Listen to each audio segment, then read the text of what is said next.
अस्सलाम वालेकुम। मिसन वडी न्यूज़ नेटवर्क में भलीकार ख़बरों सां शेयर कंदा हलूं मिरपुर ख़ास मां, जिते आल पाकिस्तान कुंभार इत्तेहाद जो मरकज़ी इजलास सदर मोहम्मद शरीफ कुंभार की सदारत हेठ थी गुज़रियो, जंहिंमें सेक्रेटरी जनरल ख़ालिद कुंभार, मरकज़ी नायब सदर हाजी रहमतुल्लाह कुंभार, मरकज़ी नायब सदर अब्दुल गफूर कुंभार, मरकज़ी तर्जुमान हाजी अब्दुल गफ़ार कुंभार, मरकज़ी इंफॉर्मेशन सेक्रेटरी हबीबुल्लाह कुंभार, मरकज़ी प्रेस सेक्रेटरी शफ़ी मोहम्मद कुंभार, डिस्ट्रिक्ट मिरपुर ख़ास मां रफ़ीक कुंभार, हुसैन बख्श कुंभार, जावेद कुंभार, अब्दुल खालिक कुंभार ऐं ॿियनि वॾे अंग में शिरकत कई।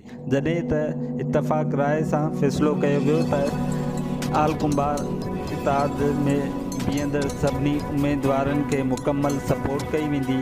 अॻवाननि मीडिया सां ॻाल्हाईंदे चयो त हर मज़लूम जो साथ ॾींदासीं ऐं कंहिंजी बि नाजाइज़ी बर्दाश्त न कंदासीं। वधीक ख़बरुनि ऐं अपडेट्स जे लाइ विज़िट करियो असांजी वेबसाइट मिसन वडी न्यूज़ नेटवर्क।